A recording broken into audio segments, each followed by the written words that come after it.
Bab 531, dibungkus dalam perasaan lembut. Nama, bereinkarnasi dengan sistem terkuat penulis. Plus mematikan mengatur ulang, suara ciuman bergema di dalam bak mandi.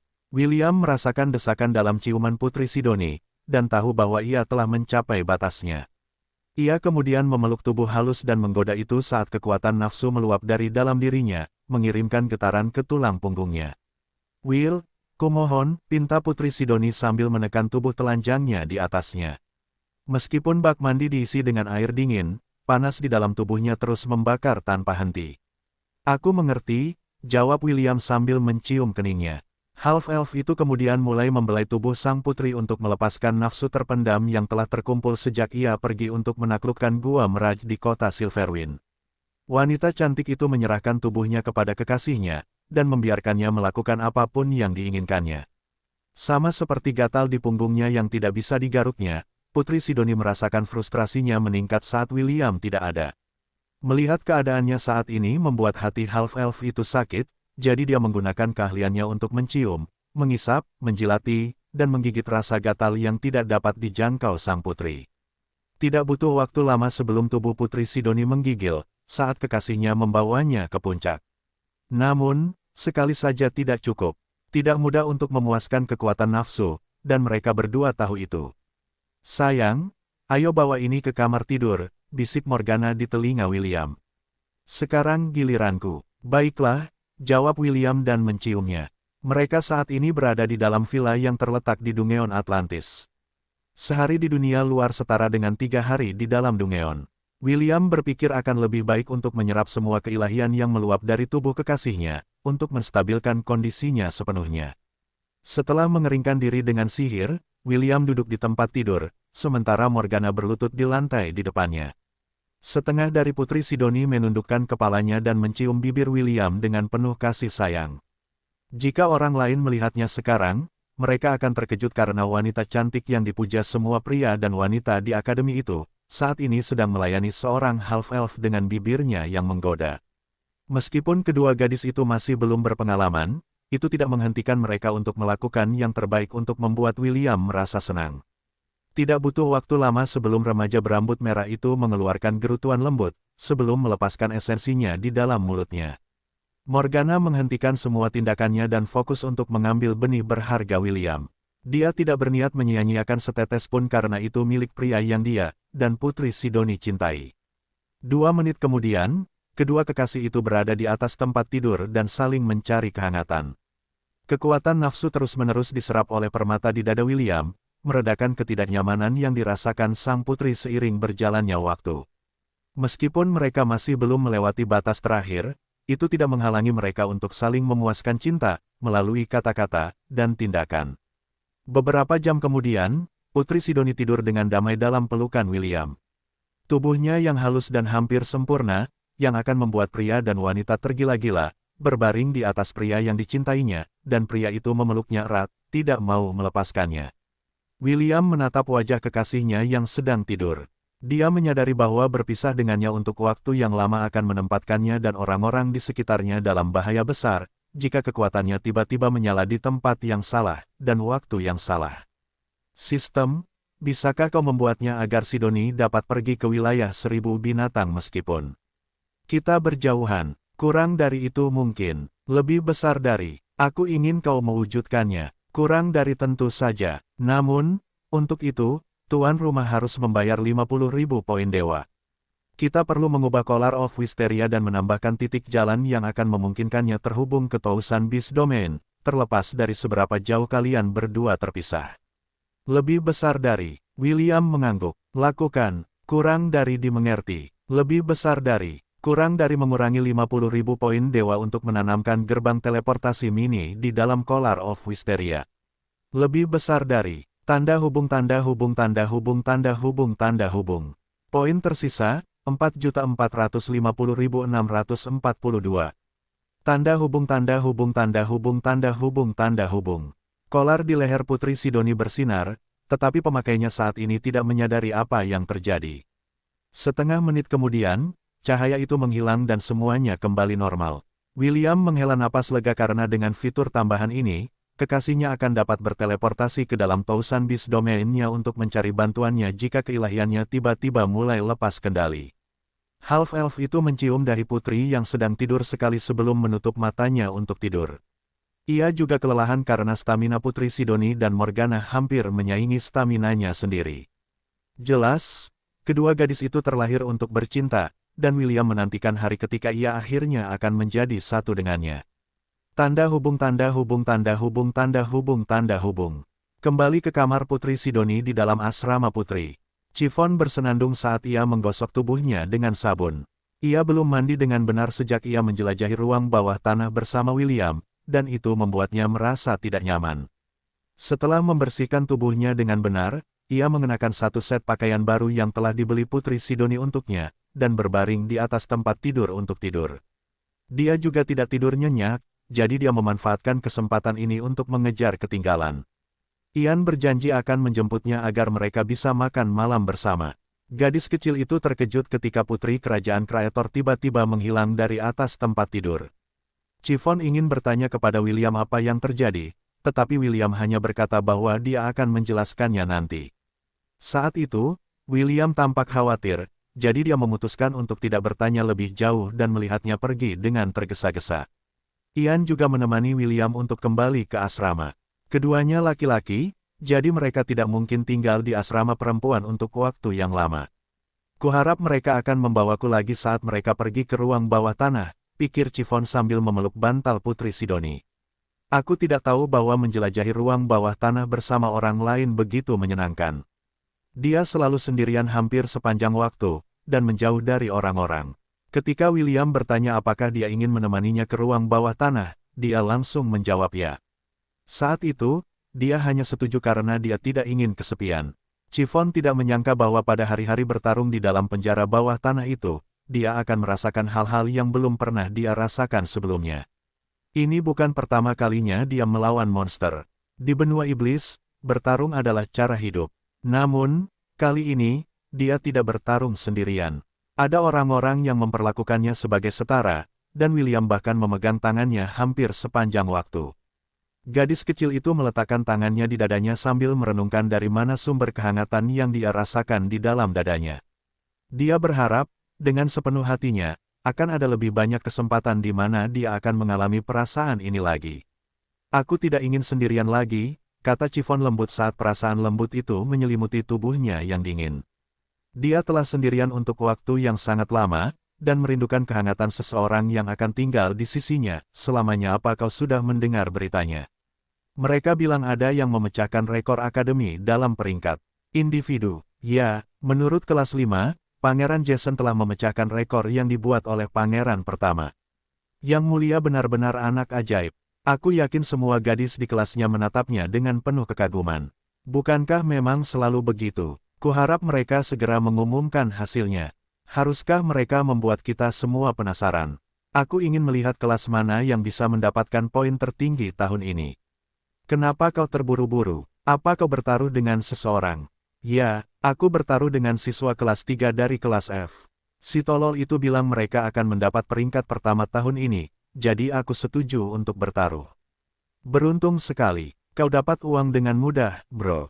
Aku tahu, kan? Para siswa mulai riuh saat menunggu di Academy Plaza untuk hasil tes penilaian triwulan. Disinilah semua poin dari kelas yang berbeda di setiap tahun ajaran akan diumumkan. Tidak hanya itu juga akan menunjukkan individu-individu yang memperoleh prestasi tertinggi di setiap tingkat tahun. Individu-individu ini akan sering dicari oleh pejabat tinggi, dan para bangsawan kekaisaran kreator untuk berlatih di bawah bimbingan mereka. Dengan cara ini, mereka akan memiliki bawahan berbakat yang akan membantu mereka di masa depan. Lihat, itu Pangeran Jason. Dia sangat tampan. Dia pasti merasa bangga pada dirinya sendiri karena memecahkan rekor yang dibuat oleh kakak laki-lakinya beberapa tahun yang lalu. Pasti, aku tahu aku akan tersenyum lebar jika itu terjadi padaku. Pangeran Jason memiliki senyum ramah di wajahnya saat dia berjalan di bagian paling depan monumen raksasa di tengah alun-alun. Kerumunan berpisah di hadapannya, dan mereka semua menundukkan kepala untuk menunjukkan rasa hormat mereka kepada pangeran kekaisaran mereka. Pangeran Jason tidak berhenti berjalan sampai dia tiba di barisan paling depan, di mana sebagian besar siswa sedang menunggu hasilnya. Pangeran mengabaikan mereka semua dan mengangkat kepalanya untuk melihat ke bagian paling atas monumen. Di sana, sebuah nama, ditulis dengan huruf tebal bersinar terang bahkan saat matahari berada di puncaknya. Maximilian Hall Creator, nama pangeran pertama Kekaisaran Creator bersinar terang. Nama ini telah menjadi incaran semua siswa di dalam Akademi Silverwind. Sebuah nama yang telah lama ingin mereka lewati untuk mendapatkan kehormatan yang tak terhitung dari kaisar mereka. Pangeran Jason mencibir dalam hatinya karena dia telah lama ingin membuktikan bahwa dia lebih baik daripada pangeran pertama Kekaisaran. Dia telah merasa pusing sejak saat dia bangun pagi itu. Mengapa? Karena hari itu adalah hari di mana namanya akan muncul di puncak monumen. Nama yang dia yakini akan tetap berada di puncak bahkan setelah ratusan tahun berlalu. Itu adalah kehormatan terbesar di Silverwind Academy. Membayangkan semua siswa menghormati namanya saja sudah membuat Pangeran Jason hampir tertawa terbahak-bahak. Namun, karena dia seorang pangeran, dia harus menjaga citranya. Tiba-tiba, keributan terjadi. Kerumunan sekali lagi berpisah untuk membiarkan tiga wanita cantik lewat tanpa halangan. Mereka adalah sepupu Pangeran Jason.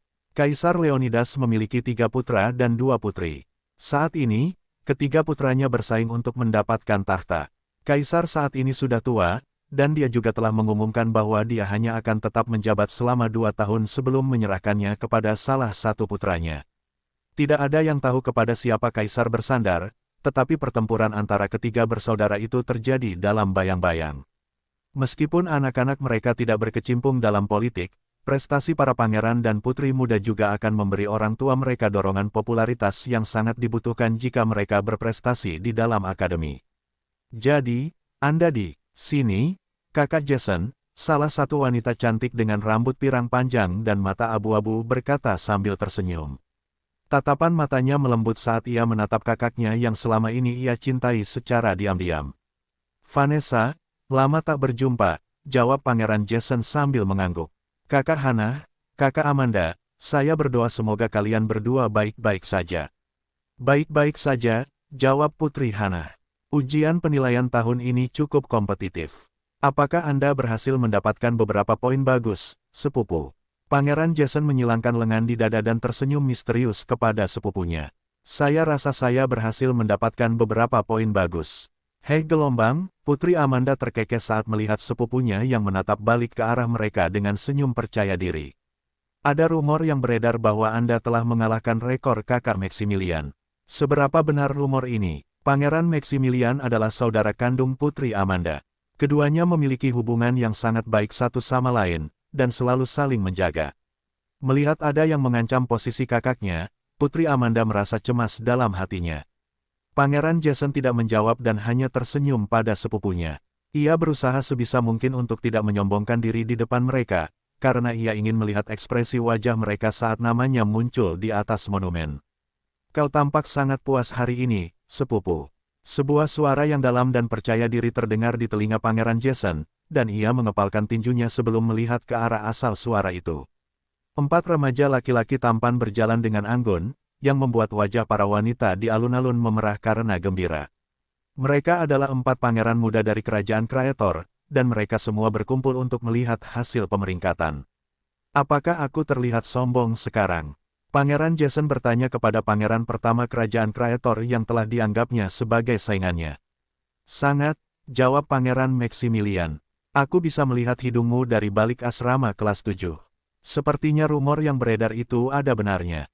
Hati Putri Amanda mencelos saat mendengar perkataan kakaknya. Meskipun dia tidak akan mempercayai rumor itu sampai buktinya ada di depan matanya, hal itu tetap membuatnya tidak nyaman karena betapa percaya dirinya Pangeran Jason. Seorang pangeran kerajaan Creator seharusnya percaya diri.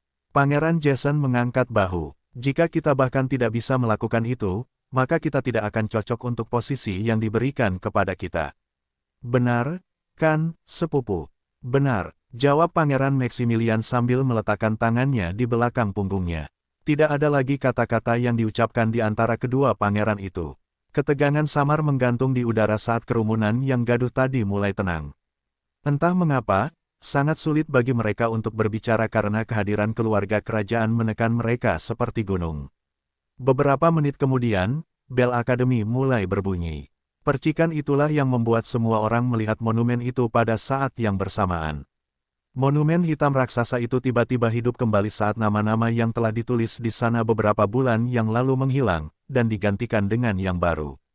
Yang pertama muncul adalah peringkat tahun pertama.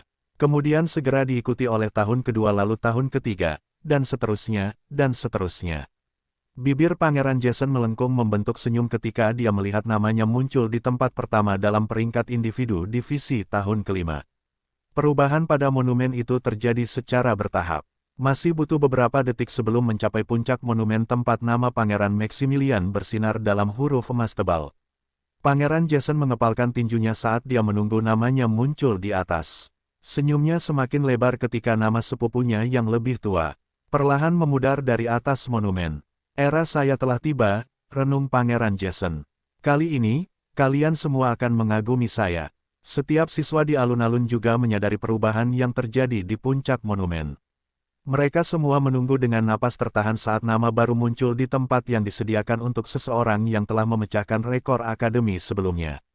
Nama yang ketenarannya akan menyebar jauh dan luas di benua tengah pada tahun-tahun berikutnya. Jason Hall Creator, poin merit, 621.489. Tanda hubung tanda hubung tanda hubung tanda hubung tanda hubung. Sorak-sorai keras pecah di antara kerumunan ketika mereka melihat nama Pangeran Jason muncul di atas monumen. Siapapun yang mampu memecahkan rekor akademi itu seperti idola di hati mereka. Ini adalah tujuan yang diperjuangkan semua orang di Akademi Silverwind. Mereka ingin nama mereka berada di bagian paling atas monumen, untuk dipandang oleh para elit masa depan kekaisaran.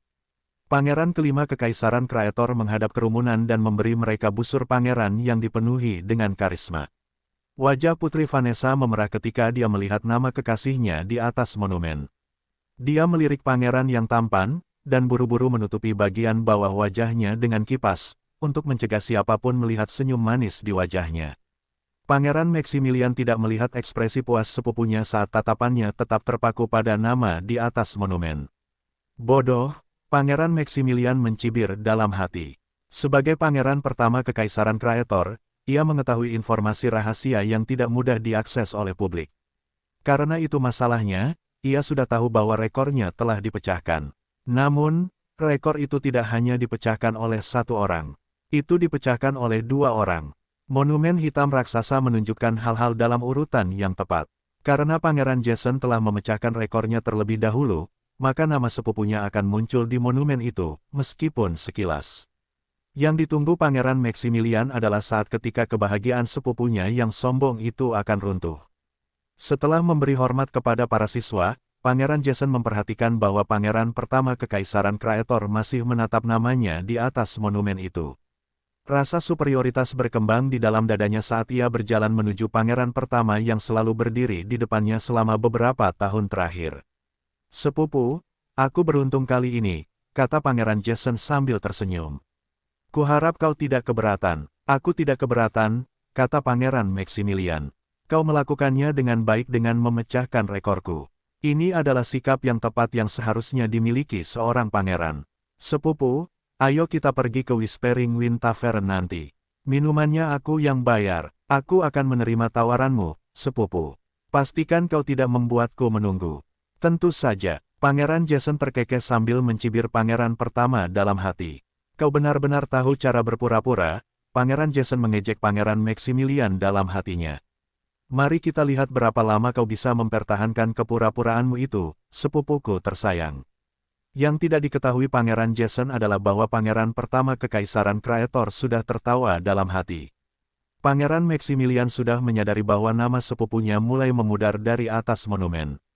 Karena dialah satu-satunya yang melihat monumen itu saat itu, tidak seorang pun melihat perubahan yang terjadi. Pangeran tertua menunggu beberapa detik lagi sebelum mengalihkan pandangannya ke Pangeran Jason yang memiliki ekspresi puas di wajahnya. Sepupu terkasih, sangat disayangkan kebahagiaanmu hanya berumur pendek, Pangeran Maximilian terkekeh sambil menunjuk jarinya ke atas monumen. Namamu tidak lagi tertulis di sana. Pangeran Jason mencibir sepupunya sebelum melihat ke atas monumen. Dia pikir pangeran pertama hanya mengatakan omong kosong untuk mengalihkan perhatiannya darinya. Namun, Saat mata Pangeran Jason tertuju pada nama yang tertulis di atas monumen, tubuhnya menegang dan seringai di wajahnya menghilang sepenuhnya. Tanda hubung tanda hubung tanda hubung tanda hubung tanda hubung. William von Ainsworth. Poin prestasi, 6.913.367. Tanda hubung tanda hubung tanda hubung tanda hubung tanda hubung. Apa? Salah satu antek Pangeran Jason tersentak kaget. Lebih dari 6 juta poin prestasi. Bukan hanya antek Pangeran Jason yang terkejut, tetapi semua orang di alun-alun. Mereka mengira bahwa mereka hanya melihat sesuatu, tetapi setelah mengucek mata berulang kali, mereka sampai pada kesimpulan bahwa apa yang mereka lihat itu nyata. Tidak mungkin. Bagaimana mungkin ada prestasi setinggi itu? Pangeran Jason hanya lebih dari 600.000. Rekor baru ini hampir 7 juta. Bagaimana ini mungkin? Tunggu, aku tahu nama itu. Bukankah itu nama tunangan Putri Sidoni? Sekarang setelah kau menyebutkannya, kau benar. Dialah orang yang telah dilempar ke kelas F. Ini benar-benar tidak terduga. Memikirkan bahwa seseorang dapat memperoleh poin prestasi sebanyak ini selama tes penilaian adalah yang pertama. Semua orang gempar dan nama William diucapkan di sana-sini. Pangeran Maximilian tersenyum nakal sambil menepuk bahu sepupunya, yang tampak kehilangan warna di wajahnya. Aku akan menunggumu di Whispering Wind Tavern nanti, kata Pangeran Maximilian. Jangan membuatku menunggu, sepupu. Pangeran Maximilian terkekeh sambil berjalan meninggalkan monumen raksasa untuk kembali ke tempat tinggalnya. Ekspresi di wajah sepupunya tak ternilai harganya, dan dia berhasil merekamnya secara diam-diam dalam kristal karena Pangeran Jason tidak dapat segera pulih dari keterkejutannya. Kurasa aku akan bertemu dengan bocah bernama William ini, pikir Pangeran Maximilian. Seseorang yang luar biasa seperti dia pasti akan menjadi tambahan yang bagus bagi kekaisaran kita. Kudengar dia adalah tunangan Putri Sidoni. Gadis itu benar-benar tahu cara memilih pria yang baik. Pangeran pertama Kekaisaran Kraetor sedang dalam suasana hati yang baik, sehingga dia tidak menyadari bahwa dia sedang bersenandung saat berjalan kembali menuju kediamannya di akademi. Sementara itu, ketika semua orang sedang gempar, seorang gembala baru saja meninggalkan kamar mandi bersama seorang wanita cantik dengan rambut biru muda. Hasil tes penilaian seharusnya sudah diumumkan sekarang, kata Ashe sambil mengeringkan rambutnya dengan handuk mandi. Apakah kamu yakin tidak ingin pergi ke sana? Dia saat ini sedang duduk di tempat tidur, dan melihat ke arah anak laki-laki yang sedang mencari-cari pakaian di dalam lemari. Aku akan mencarinya nanti, kata William sambil membantu kekasihnya mengenakan pakaiannya. Hasil tesnya tidak akan hilang. Lagi pula, aku lebih suka melihatmu daripada monumen hitam raksasa itu. Apa bagusnya itu? Bisakah hasil itu dimakan? Ashe dengan penuh kasih mencubit telinga William karena kata-katanya yang menyanjung. Half-elf itu tiba-tiba menyeringai nakal saat dia menyerang balik dan mencubit Ashe. Kau tidak punya harapan? Jawab Ashe sambil meraih tangan nakal yang berulang kali membuatnya mencapai puncak kenikmatan beberapa menit yang lalu. Seriuslah, Sidoni dan Chiffon sudah menunggu kita. William mencium bibirnya sebelum mengenakan pakaiannya sendiri. Hari ini juga merupakan hari istirahat bagi para siswa, jadi mereka berencana untuk pergi ke Whispering Wind Tavern untuk merayakannya. Half-elf itu pernah pergi ke sana sekali saat dia menjelajahi kota untuk mencari tempat-tempat wisata yang populer. Whispering Wind Tavern adalah tempat yang eksklusif untuk para bangsawan Kekaisaran Kraetor. Tidak ada orang biasa yang bisa memasuki tempat itu. Secara teknis, William, Ian, dan Chiffon tidak akan bisa masuk.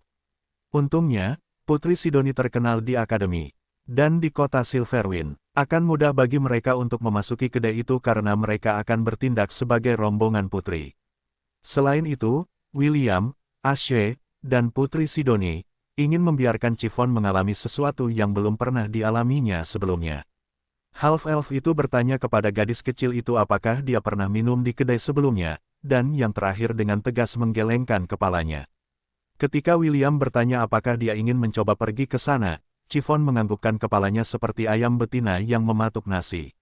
Gadis berambut merah muda itu adalah half-dwarfen, tetapi dia tidak pernah memiliki kesempatan untuk minum anggur di masa lalu.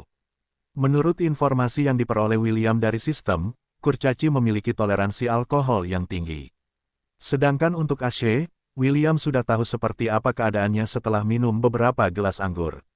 Half-elf itu setengah tergoda untuk membiarkan kekasih putri duyungnya minum sepuasnya. Dengan begitu, dia akan sekali lagi mengalami putri duyung agresif yang pernah merobek pakaiannya saat mabuk. Tak seorang pun di antara mereka yang menyadari keributan yang sedang terjadi di Plaza Academy saat ketenaran William meroket ke puncak. William dan Ian berjalan berdampingan saat mereka menuju asrama putri untuk menjemput Putri Sidoni dan Chiffon. Half-elf itu memperhatikan bahwa semua siswa yang dilewatinya menatapnya dengan berbagai ekspresi.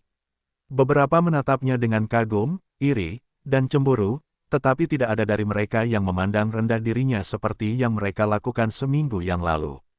Half-elf itu memiliki ekspresi tenang di wajahnya, tetapi jauh di dalam dia merasa puas karena perhatian yang didapatnya. Karena dia telah menyatakan bahwa dia akan menjadi pengasuh Chiffon, dia perlu menunjukkan kepada teman-teman sekelasnya bahwa dia mampu mendukung kata-katanya. Ian, yang tampaknya telah menebak mengapa para siswa bersikap seperti ini, terkekeh dalam hati. Kurasa dampak dari penampilanmu membuat mereka diam sepenuhnya, kata Ian melalui telepati. Meskipun dia tidak mengatakannya dengan lantang, dia sangat bangga dengan prestasi William. Gadis manapun akan senang jika pria mereka adalah orang yang luar biasa. Ian tidak mau mengakuinya, tetapi dia mengagumi William sejak dia menyelamatkan mereka dari para troll gunung dalam perjalanan mereka ke kuil untuk mengikuti ujian keberanian. Selama mereka tidak mengganggu kita, aku tidak akan datang mengganggu mereka, jawab William. Aku datang ke Kekaisaran Kreator untuk mencabut kutukan di tubuh kalian. Hanya saja Kaisar bersikap jual mahal dan mengulur waktu. Tanpa persetujuannya, aku tidak diizinkan mengunjungi kuil Amon. Ian mengangguk. Bahkan dengan bantuan Putri Sidoni, Kaisar belum menyetujui permintaan William untuk pergi ke kuil Amon untuk bertemu dengan dewa yang bertanggung jawab untuk memberikan kutukan pada tubuh mereka. Namun, Kaisar memberitahu William bahwa dia harus mendaftar di Akademi Silverwind untuk sementara waktu dan menunjukkan kepadanya apa yang mampu dia lakukan. Begitu dia merasa layak untuk bertemu dengan dewa mereka, dia akan memberikan persetujuannya, sehingga William dapat mengunjungi kuil Amon. Mereka berdua melanjutkan perjalanan menuju asrama putri, namun, saat mereka memasuki tempat itu, selusin gadis muncul entah dari mana dan memeluk William. Tuan William, Anda luar biasa. Saya tahu Anda tunangan Putri Sidoni, tetapi saya tidak bisa menahan diri untuk tidak mencintaimu, kata seorang gadis manis dengan mata berbinar. Bisakah Anda menjadikan saya gundik Anda? Bahkan selir pun bisa. Tuan William, pilih saya saja. Gadis yang memeluk lengan kiri William memohon. Saya juru masak yang baik, dan saya telah dilatih dengan etika yang baik. Apakah Anda punya pembantu? Saya bisa menjadi pembantu pribadi Anda. Tentu saja, jika Anda juga ingin saya menghangatkan tempat tidur Anda di malam hari, pelayan yang rendah hati ini akan dengan senang hati melayani Anda sepanjang malam. Pilih saya, Tuan William. Saya putri tunggal Baron. Saya putri ketiga Duke. William dihujani dengan lamaran dari kiri dan kanan, dan tidak mampu menyingkirkan para gadis yang menempel padanya. Bahkan Ian yang baru saja berdiri di sampingnya semenit yang lalu disingkirkan oleh kerumunan gadis yang semakin bertambah setiap menitnya. Gadis-gadis, tolong dengarkan aku, kata William dengan suara lembut yang akan membuat semua aktor Hollywood terbaik malu. Aku tahu aku tampan, dan mengagumkan, tetapi kalian tidak seharusnya memperjuangkanku seperti ini. Sang half-elf mengangkat kepalanya untuk melihat ke langit. Pada saat inilah angin sepoi-sepoi mengacak-acak rambutnya, membuat jantung para wanita di sekitarnya berdebar kencang. Para wanita cantik, aku minta maaf karena hatiku tidak cukup besar untuk menampung kalian semua, kata William dengan nada penuh penyesalan. Namun, aku percaya kalian semua akan dapat menemukan pria yang tidak setampan dan sehebat aku. Hidup ini penuh dengan kejutan yang tak terduga, jadi jangan menyerah. Aku hanyalah salah satu dari banyak ikan di lautan. Aku berdoa agar kalian semua akan menemukan akhir yang indah suatu hari nanti. Gadis-gadis itu tersipu karena kata-kata William yang tidak tahu malu. Meskipun si half-elf bajingan itu telah dengan jelas mengatakan kepada mereka bahwa mereka tidak akan pernah menemukan pria setampan dan sehebat dia, mereka tetap berpikir bahwa dia hanya menggoda mereka. Mereka menjadi lebih gaduh dan mulai mengatakan hal-hal seperti, "Kiyah, Tuan William sangat romantis," atau "Tuan William adalah sosok yang seharusnya dicita-citakan semua pria." Ian, yang telah didorong menjauh, menatap kerumunan seolah-olah dia sedang menatap orang gila yang belum minum obat mereka hari itu. Putri duyung itu setengah tergoda untuk memanggil cambuknya dan mencambuk gadis-gadis gila itu sampai mereka sadar kembali. Dia kemudian melirik half-elf berwajah sombong itu dan mengutuknya dalam hati. Meskipun dia mengerti bahwa William tidak mungkin mendorong gadis-gadis itu menjauh karena dia mungkin akan menyakiti mereka, melihat lusinan gadis cantik menempel pada kekasihnya membuatnya merasa kesal. "Will, apa ini? Apakah kamu berencana untuk selingkuh dariku?" Sebuah suara dingin namun menggoda mencapai telinga William dan kerumunan. Mereka semua menoleh untuk melihat pintu masuk asrama putri tempat seorang wanita cantik yang sangat sensual berdiri dengan senyum manis. "Yang mulia, bagaimana mungkin aku selingkuh darimu?" William menjawab seolah-olah dia dizalimi. "Para wanita cantik ini dan aku hanya mendiskusikan betapa indahnya cuaca." "Benar, semuanya." "Ya." Para gadis terkikik mendengar cara William menjawab Putri Sidoni. Suaranya yang menggoda menggelitik hati mereka, dan mereka merasa menyesal karena tidak bertemu dengan seorang pemuda seperti dia. Chiffon, yang berdiri di samping Putri Sidoni, melihat ke arah kerumunan sebelum mengalihkan perhatiannya ke half-elf yang dikelilingi oleh para wanita. Gadis kecil itu sedang menjilati permen lollipop, sambil menatap tanpa berkedip ke arah remaja berambut merah yang telah menyatakan diri sebagai pengasuhnya.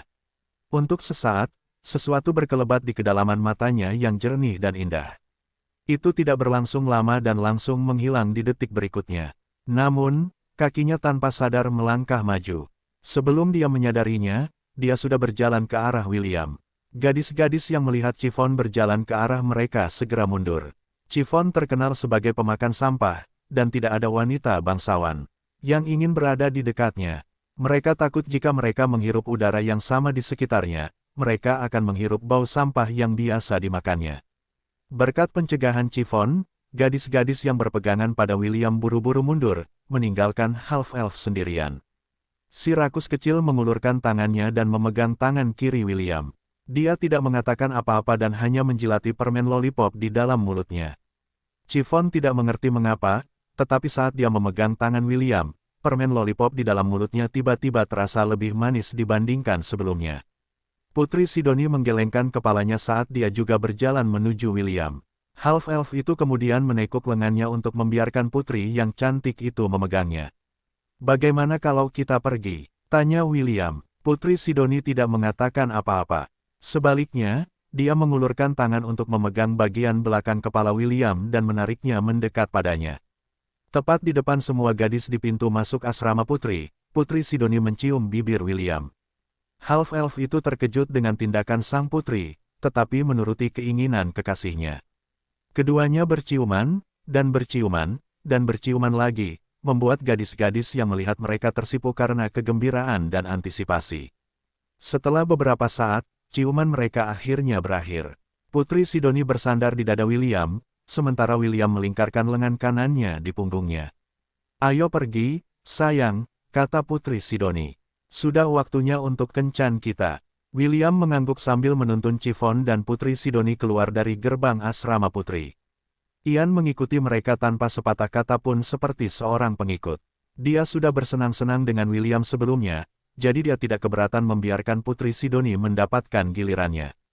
Dengan dua wanita cantik di masing-masing tangan, dan seorang pengikut tampan di belakangnya.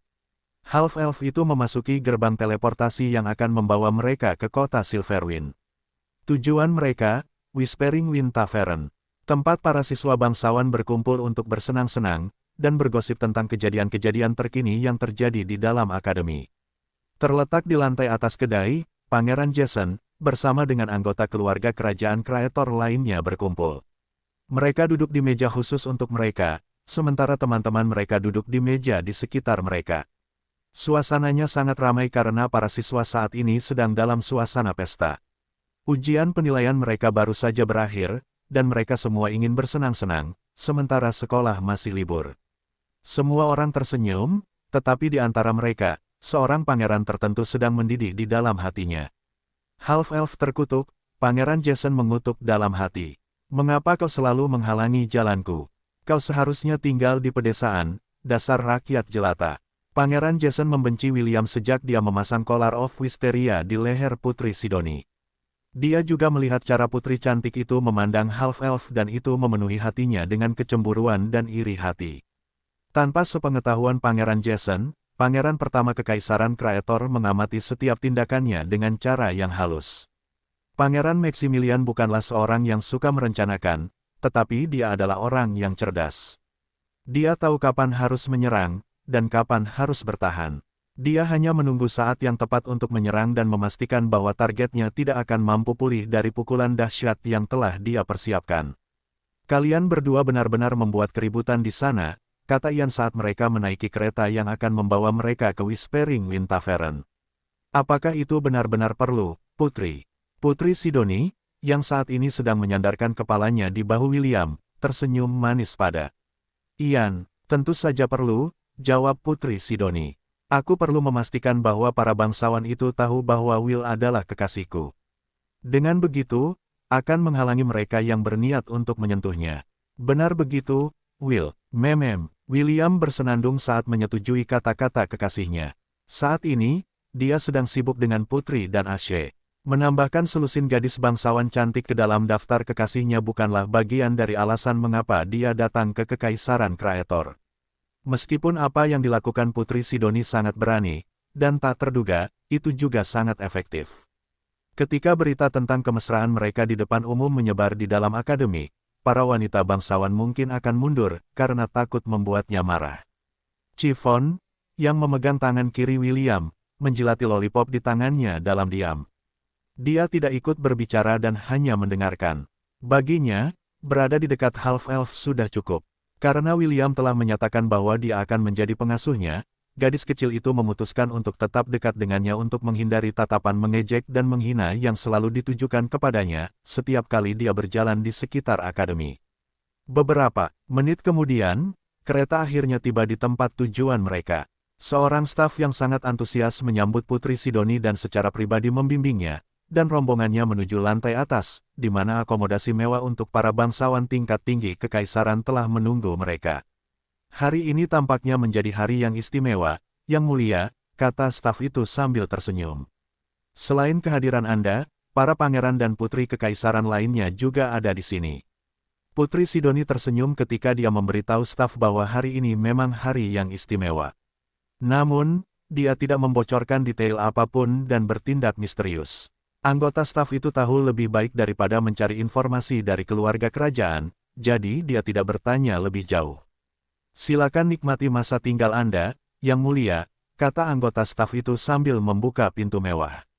Begitu pintu dibuka, suara tawa dan kegembiraan terdengar di telinga mereka. Baru ketika Putri Sidoni melangkah masuk ke dalam ruangan, orang-orang mulai menyadari kehadirannya. Staf itu membawa Putri ke meja kosong di dekat balkon tempat pemandangan kota yang indah dapat terlihat. William memainkan perannya dan menarik kursi agar sang putri dapat duduk. Dia melakukan hal yang sama untuk Chiffon, sementara Ian menarik kursi agar dia dapat duduk. Saat ini, Ian berperan sebagai pelayan. Karena dia memiliki banyak pengalaman melayani ST di Kerajaan Helan, tindakannya sangat wajar.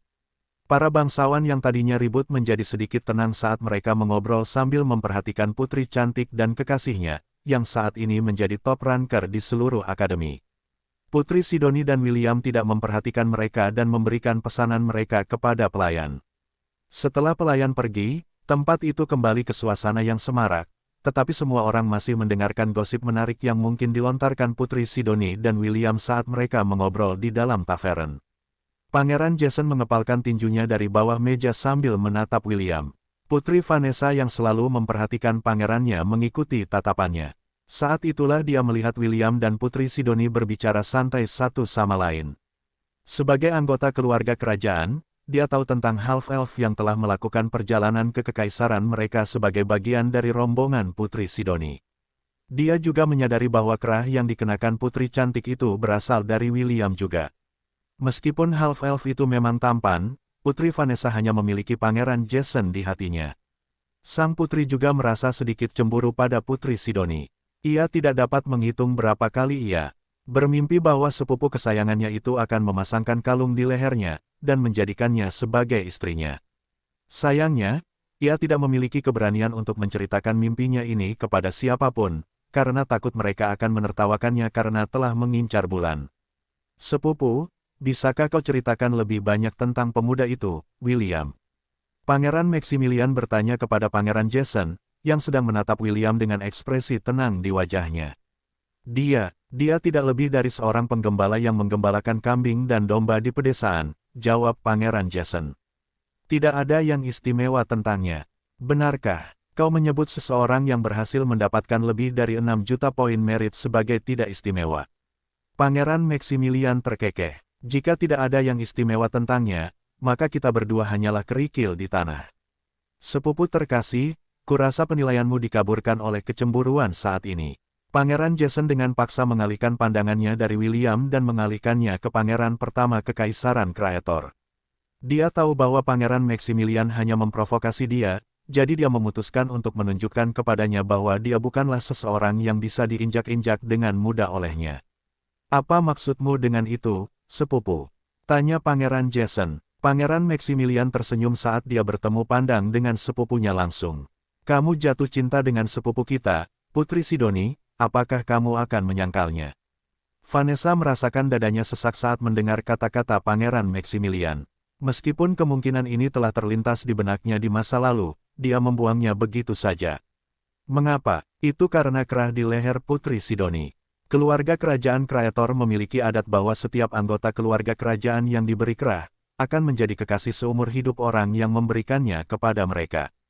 Bahkan bisa dikatakan bahwa itu adalah hukum tak tertulis dari keluarga kerajaan, dan tidak ada yang menentang tradisi ini sejak kekaisaran berdiri. Karena itu, Putri Vanessa berhasil menahan rasa cemburu karena dia tahu bahwa sepupunya yang cantik itu telah diambil oleh pria lain. Namun, ide yang telah dia singkirkan ini sekarang dibawa kembali ke permukaan oleh Pangeran Maximilian yang memiliki senyum percaya diri di wajahnya. Urusanku bukan urusanmu, jawab Pangeran Jason. Daripada mengurusi urusanku, kau harus fokus pada urusanmu sendiri, sepupuku. Petik 2. Ya ampun, sepertinya aku menyinggung perasaanmu. Baiklah, tidak apa-apa jika kau tidak mau mengakuinya. Pangeran Maximilian terkekeh. Itu sudah tertulis di wajahmu. Pangeran Jason mendengus sebelum meminum anggur di cangkirnya. Ia kemudian memberi isyarat kepada pelayan yang ditugaskan di meja mereka untuk mengisinya lagi. Tangan Putri Vanessa di bawah meja bergetar. Meskipun sepupu kesayangannya tidak menjawab pertanyaan Pangeran Maximilian, tindakannya sudah berbicara banyak. Tidak, ini tidak mungkin. Putri Vanessa merasakan sakit di dadanya saat kemampuan uniknya mengonfirmasi kecurigaannya. Dia jatuh cinta padanya. Putri Vanessa memiliki kemampuan unik untuk mengetahui apakah orang mengatakan yang sebenarnya atau tidak. Orang tuanya melarang keras dia untuk berbagi rahasia ini dengan siapapun karena ini adalah kartu truf yang dapat mereka gunakan pada saat-saat kritis. Karena orang bisa berbohong kapan saja mereka mau, mereka membutuhkan seseorang dengan kemampuan untuk membedakan kebenaran dari yang salah. Kemampuan ini telah membantu orang tua Putri Vanessa mendapatkan sejumlah jasa untuk kerajaan, dan membuat Kaisar Leonidas sangat senang. Ada apa, Vanessa? Tanya Putri Amanda. Wajahmu sangat pucat. Apa terjadi sesuatu? Kurasa aku minum terlalu banyak anggur, kakak. Putri Vanessa tergagap. Meskipun Putri Amanda dan Putri Hana bukan saudara kandungnya, Vanessa selalu memanggil mereka sebagai kakak perempuan, dan kedua putri itu memperlakukannya seperti saudara kandung mereka sendiri. Saudara kembar Putri Vanessa, Pangeran Rainier, menatap saudara perempuannya dengan khawatir. Vanessa, apakah kau ingin kembali ke akademi? Tanya Pangeran Rainier. Aku bisa mengantarmu kembali jika kau merasa tidak enak badan. Maaf, semuanya. Putri Vanessa menundukkan kepalanya. Kurasa aku akan kembali ke akademi. Aku merasa tidak enak badan. Putri Amanda menepuk kepala putri yang lebih muda. Aku tahu mungkin masih terlalu pagi bagimu untuk minum anggur, tetapi aku tetap mengizinkannya karena hari ini adalah hari perayaan. Aku seharusnya tidak memaksamu lebih awal. Maafkan aku, Vanessa. Tidak apa-apa, kakak. Putri Vanessa tergagap. Sebagai anggota keluarga kerajaan, aku harus terbiasa cepat atau lambat. Pangeran Rainier sudah berdiri dari tempat duduknya dan berjalan menuju saudara kembarnya. Dia cukup khawatir dengan kondisinya, jadi dia segera menyarankan agar mereka kembali ke akademi untuk membiarkannya beristirahat.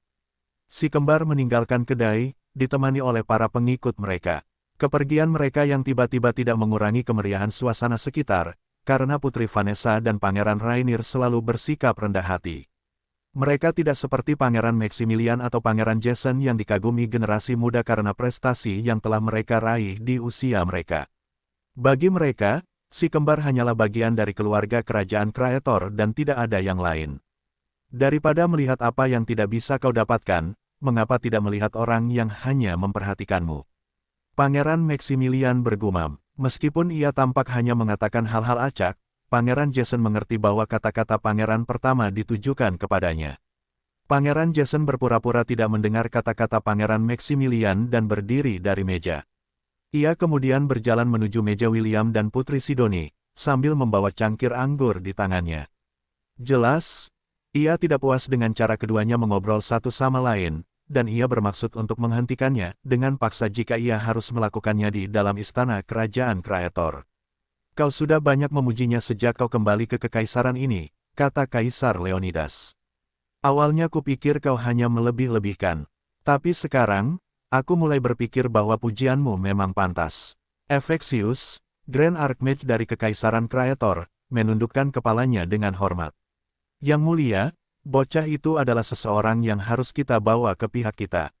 Potensinya tidak terbatas. Kaisar Leonidas mengetuk sisi kursi berlengannya saat dia melihat keluar jendela. Dia tidak setuju atau tidak setuju dengan usulan Efeksius, tetapi Grand Archmage tahu bahwa Kaisar telah setuju dengannya. Domain itu akan dibuka dalam 3 bulan. Kaisar Leonidas menatap Efeksius. Finalis teratas dalam turnamen akan berpartisipasi dalam menjelajahi domain itu. Jika dia menjadi salah satu finalis, aku akan mempertimbangkan saranmu. Efeksius mengangguk. Yang mulia, aku hanya punya satu kekhawatiran. Ya, itu Pangeran Jason. Dia jatuh cinta pada Putri Sidoni. Aku takut dia akan melakukan sesuatu yang gegabah dan memprovokasi William. Kaisar Leonidas bersenandung sambil bersandar di kursinya. Kau boleh pergi, Efeksius. Apapun yang terjadi antara Jason dan bocah itu, William, adalah sesuatu yang harus mereka selesaikan sendiri. Maksudmu Yang mulia, belum ada yang diputuskan. Itu akan tergantung pada penampilan mereka berdua di turnamen mendatang. Selain itu, Yang mulia Amon, sedang menunggu kunjungan bocah itu ke kuilnya. Efeksius mengerutkan kening, tetapi tidak mengatakan apapun. Bukan haknya untuk bertanya, apa yang Tuhan mereka inginkan dari bocah itu. Satu-satunya hal yang ia pedulikan adalah kemakmuran kekaisaran Kreator yang berkelanjutan. Tanda hubung tanda hubung tanda hubung tanda hubung tanda hubung. Hei, Gembala, sepertinya kau berhasil dalam ujian penilaian, kata Pangeran Jason sambil berjalan menuju meja William dan Putri Sidoni. Half-elf itu menoleh untuk melihat pangeran sebelum mengangkat salah satu alisnya. Dan kau, tanya William. Sudut bibir Pangeran Jason berkedut karena jawaban tak terduga dari half-elf. Mereka saat ini berada di Kekaisaran Kreator, dan dia adalah pangeran kelima. Selain itu, mereka telah bertemu beberapa kali di benua selatan, dan William berpura-pura tidak mengenalnya. Tidak masuk akal, Putri Sidoni menundukkan kepalanya, karena dia berusaha sekuat tenaga menahan tawa agar tidak keluar dari bibirnya. William benar-benar tahu cara membuat orang kesal. Half-elf itu mungkin tahu bahwa Pangeran Jason mengejar wanitanya. Karena itu masalahnya, dia tidak perlu bersikap sopan padanya. Bahkan jika dia adalah Pangeran Kekaisaran Kreator. Kau pasti bercanda, kata Pangeran Jason sambil tersenyum. Bagaimana mungkin kau tidak mengenalku? Jadi, apakah kau terkenal? Tanya William balik. Aku tidak begitu tahu siapa dirimu. Bisakah kau memperkenalkan dirimu kepadaku? Kedai yang ramai itu menjadi sunyi saat semua orang mendengarkan percakapan William dan Pangeran Jason. Semua orang memikirkan hal yang sama. Bagaimana mungkin kau tidak tahu nama pangeran kita? Tiba-tiba terdengar tawa keras di dalam ruangan. Pangeran pertama Kekaisaran Kreator, Pangeran Maximilian, tertawa terbahak-bahak saat ia melihat William dari mejanya. Ini adalah pertama kalinya ia melihat seseorang mempermainkan Pangeran Jason, dan itu meningkatkan kesannya terhadap remaja berambut merah itu secara drastis. William, benarkah? Pangeran Maximilian mengangkat cangkir anggurnya setelah tawanya berakhir. Aku bersulam untuk kesehatanmu yang baik. William mengangkat cangkir anggurnya sendiri sambil tersenyum. Merupakan kehormatan bagi saya bahwa Pangeran Maximilian mengetahui nama saya yang rendah hati. Semoga Yang Mulia hidup panjang dan bahagia. Bersulang, kedua remaja itu mengangkat cangkir anggur mereka dan meminum isinya dengan gembira. Ada pepatah terkenal yang mengatakan bahwa musuh dari musuhmu adalah temanmu. Karena sudah sangat jelas bahwa mereka berdua memperlakukan Pangeran Jason sebagai musuh, mereka akan bersatu sebagai sekutu. Apakah kau masih akan bersikap bodoh, Gembala? Tanya Pangeran Jason. Kau tahu nama pangeran pertama, dan kau tidak tahu namaku. Saat ini ia berusaha sekuat tenaga untuk menahan diri agar tidak melempar gelas anggurnya ke half-elf yang menyebalkan itu, yang sengaja mengejeknya. Maaf, tapi aku hanya mengenal orang-orang terkenal, jawab William dengan ekspresi meminta maaf. Pangeran Maximilian adalah pangeran pertama kerajaan Kraetor dan memegang rekor tertinggi dalam ujian penilaian sebelumnya. Selebritas seperti dia dikenal oleh semua orang. Mari kita kembali ke topik. Siapa kau sebenarnya? Tawa keras pangeran pertama kembali terdengar dan menggelitik telinga Pangeran Jason. Jika bukan karena banyaknya saksi di dalam kedai, ia pasti sudah melawan William dalam duel. Pada akhirnya, pangeran kelima kerajaan Kraetor menahan kekesalannya dan memutuskan untuk mengikuti permainan half-elf itu.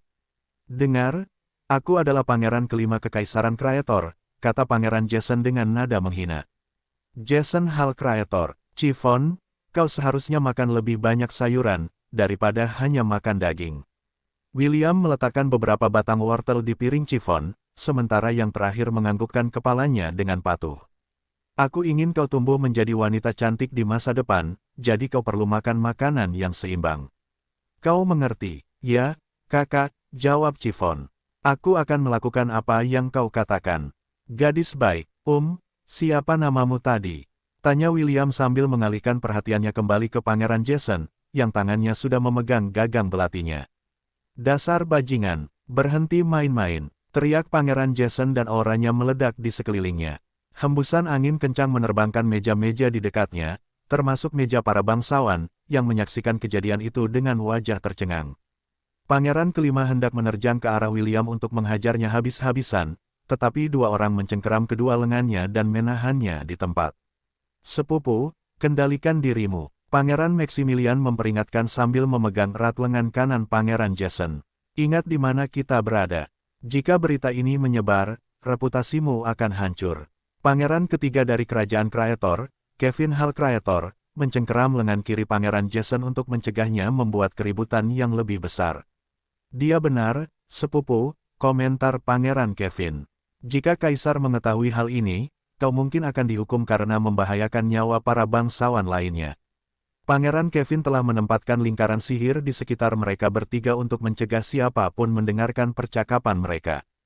Meskipun ada beberapa orang yang mampu membaca bibir, karena kebanyakan anak bangsawan tidak diajarkan keterampilan ini oleh orang tua mereka. Pangeran Jason dengan paksa menahan amarahnya, dan berhenti meronta. Dia menatap half-elf itu sekali lagi sebelum memberitahu sepupunya untuk melepaskannya. Pangeran Maximilian dan Pangeran Kevin melepaskan pelukannya, tetapi tetap di tempat mereka berada.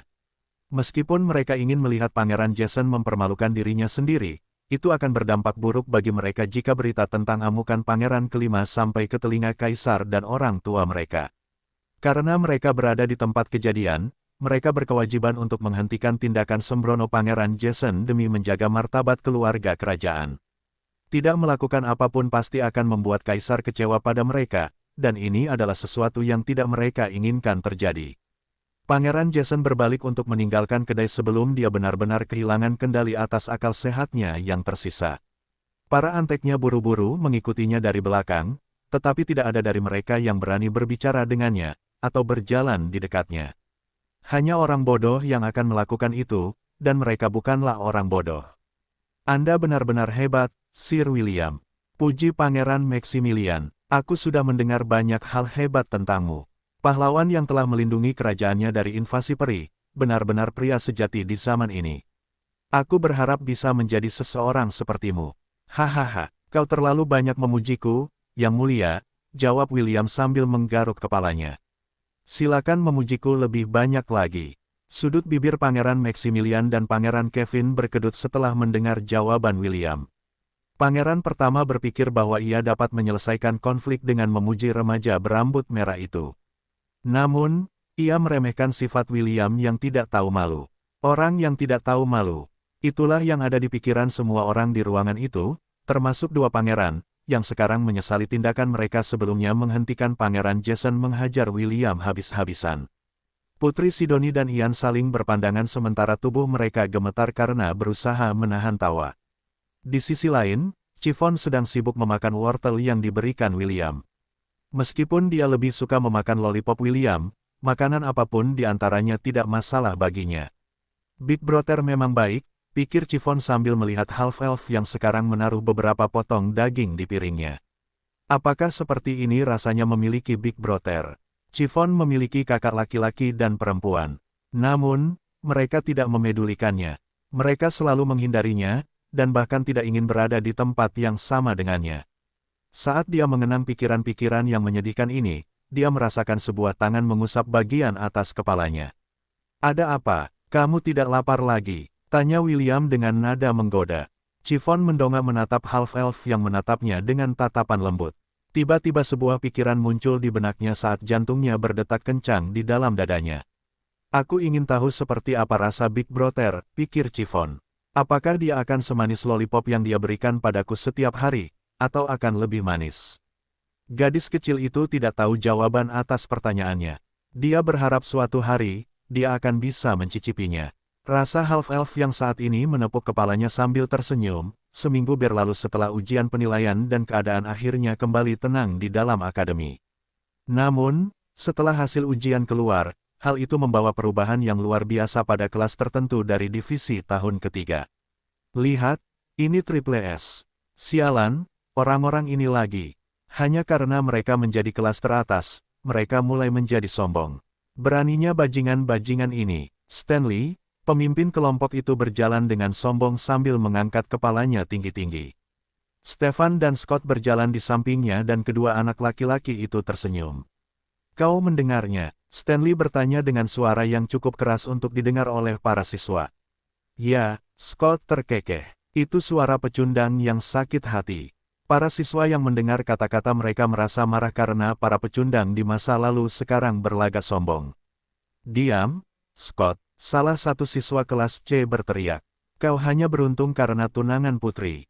Kau dan kelasmu hanya menumpang padanya. Puff, Stanley terkekeh sambil menatap siswa yang menatap mereka dengan jijik. Kalian tidak mengerti. Sejak awal ini adalah bagian dari strategi kita. Strategi apa? Berhenti bicara omong kosong. Benar sekali, kalian hanya beruntung. Jika bukan karena Sir William, kalian semua akan tetap menjadi kelas terburuk di kelas ini. Ejekan dan ejekan berhamburan ke segala arah. Lorong luas yang menuju kelas-kelas tahun ketiga kini dipenuhi siswa yang tidak bisa menerima status quo yang baru. Stanley, jangan buang waktu kita pada para pecundang ini. Scott terkekeh. Itu sebabnya mereka tidak akan pernah menaikkan pangkat mereka. Mereka semua bodoh. Apa katamu? Kalian ingin bertarung? Ayo, tunjukkan pada kami apa yang bisa kalian lakukan, dasar penjilat. Kerumunan itu mengelilingi ketiga anak laki-laki itu, tetapi sebelum mereka bisa melakukan apapun, sebuah suara ramah memanggil dari belakang kerumunan. Selamat pagi, semuanya. Apa semua keributan ini? Tanya William sambil melihat kerumunan yang menghalangi jalannya. Chiffon berdiri di sampingnya, sambil menjilati permen lollipop. Semua orang segera mengenalinya dan membuat jalan baginya untuk dilalui. Setelah ujian penilaian, William telah menjadi idola divisi tahun ketiga. Para gadis memujanya, dan para lelaki ingin menjadi seperti dia. Meskipun dia bukan bagian dari keluarga kerajaan, atau anggota bangsawan, saat ini, status William di akademi tidak akan kalah dari para pangeran kekaisaran kreator. Tuan William. Para mofo ini mengatakan bahwa kenaikan pangkat kelas F adalah karena strategi mereka berbohong, kan?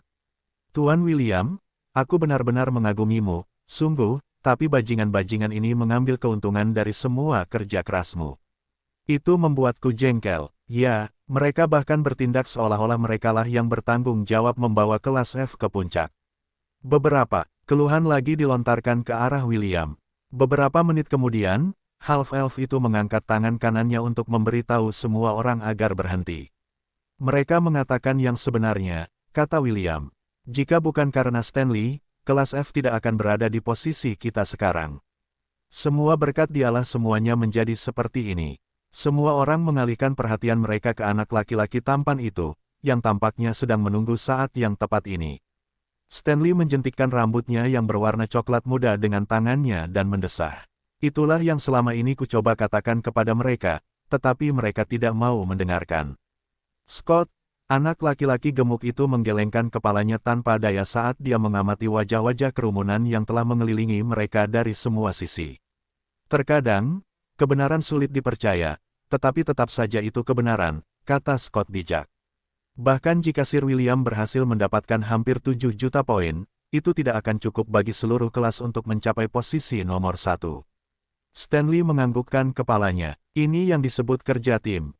Kami hanya memainkan peran kami untuk memastikan bahwa semua kelas tidak mengetahui rencana yang telah kami putuskan sebelumnya. Stefan, yang hanya mendengarkan di samping, menunduk melihat sepatunya.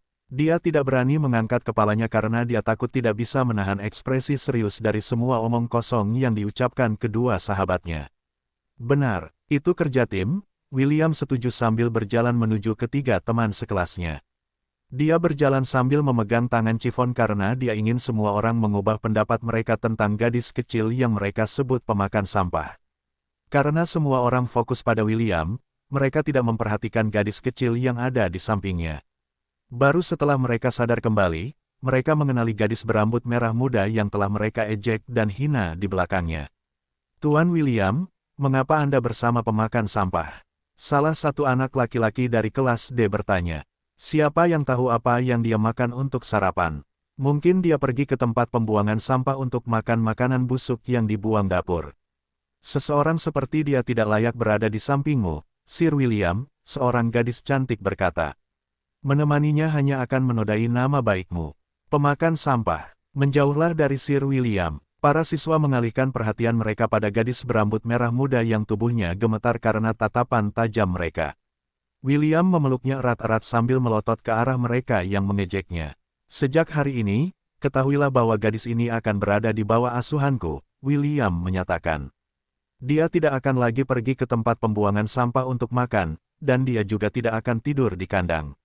Jadi, tolong, semuanya, berhenti memanggilnya pemakan sampah. Para siswa saling melirik dan menatap balik ke arah Chiffon dengan tatapan yang rumit. Kepalanya kini terbenam di dada William, dan half-elf itu bisa merasakan sesuatu yang basah dan hangat menodai pakaiannya. Lengan William memeluk gadis yang rapuh itu sambil menangis dalam diam. Hatinya sakit karena Chiffon adalah gadis yang sangat menggemaskan dan menyenangkan. Baginya untuk menderita ketidakadilan ini, karena dosa yang ditanggungnya, meninggalkan rasa pahit di mulut William. Semuanya, apa yang terjadi di sini? Profesor Ewan, guru besar kelas F, menyibak lautan siswa yang berserakan di lorong. Kelas akan segera dimulai, Profesor Ewan mengumumkan. Silakan kembali ke kamar kalian dan tunggu profesor kalian. Para siswa menatap William, dan gadis kecil dalam pelukannya, sekali lagi sebelum kembali ke kamar mereka. Tak lama kemudian, hanya William, Chiffon, dan Triple S yang tersisa di lorong. Ayo ke kamar kita, kata Profesor Ewan. Tuan Ainsworth, saya tidak keberatan kalau Anda datang agak terlambat, tetapi pastikan untuk datang ke kelas.